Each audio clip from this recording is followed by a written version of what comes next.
जय हिंद दोस्तों, दो जवानों ने झंडा गाड़ा है इस देश में। और झंडा कहां गाड़ा है? राजनीति में गाड़ा है। और दोनों एमएलए बने हैं पहली बार। और ना ही वो जेसीयू हैं ना ही वो अधिकारी हैं, वो हैं सिर्फ ओआर, यानी एक है हवलदार और एक है सिपाही।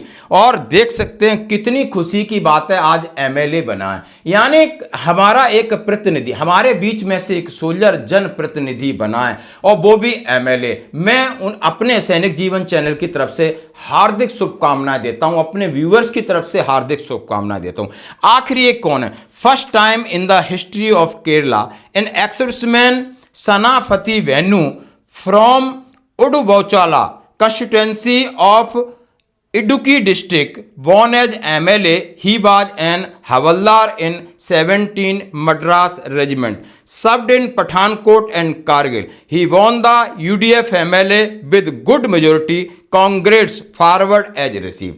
आप इनका चेहरा देख सकते हो, यानी ये मद्रास रेजिमेंट में हवलदार थे, वहाँ से रिटायर्ड हुए और एक किसी भी पार्टी है यूडीएफ, आप समझ सकते हो, वहाँ से वो जनप्रतिनिधि बने हैं। हमारी लाख लाख शुभकामनाएं।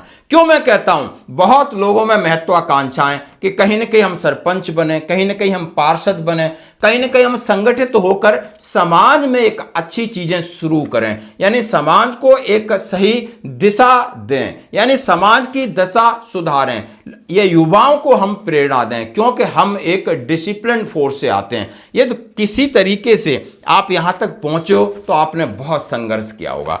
दूसरा, पूर्व जवान नरेश चंद्र राय बने विधायक, पश्चिम बंगाल की धूपगुड़ी विधानसभा सीट से जीते, सीएपीएफ जवानों में खुशी की लहर। श्री नरेश चंद्र राय पश्चिम धूपगुड़ी विधानसभा सीट से विधायक चुने जाने पर हार्दिक बधाई। पूर्व रक्षक के रूप में देश की सीमाओं की सुरक्षा करने के बाद आप जनप्रतिनिधि के रूप में समाज और राष्ट्र की सेवा की नई पारी शुरू करेंगे। आप एक मील का पत्थर साबित होंगे। देश सेवा से जन सेवा तक नई जिम्मेदारी आपकी है। जीत पैरामिलिट्री फोर्सेस के जवानों के लिए गर्व का विषय है, यह पूरे देश के लिए प्रेरणा है। हमें पूर्ण विश्वास है कि आप जवानों और जनता की आवाज को सदन में मजबूती से उठाएंगे। और ये बीएसएफ के कांस्टेबल हैं, क्या जवानों की आवाज अब मजबूत होगी? लोग सपोर्ट कर रहे हैं, लोग इनको भेज रहे हैं, बार बार भेजा है, मुझे बहुत अत्यंत खुशी हुई। हम चाहते हैं कि ये हमारे लिए मिसाल बने, लोग कहें कि नहीं हमें फौजी नेता चाहिए, यानी उन्होंने सीधा सीधा कहा है कि देश की सेवा से जन सेवा के लिए यदि आप सैनिक हैं, आप उतरते हैं तो आपका हार्दिक स्वागत है। धन्यवाद।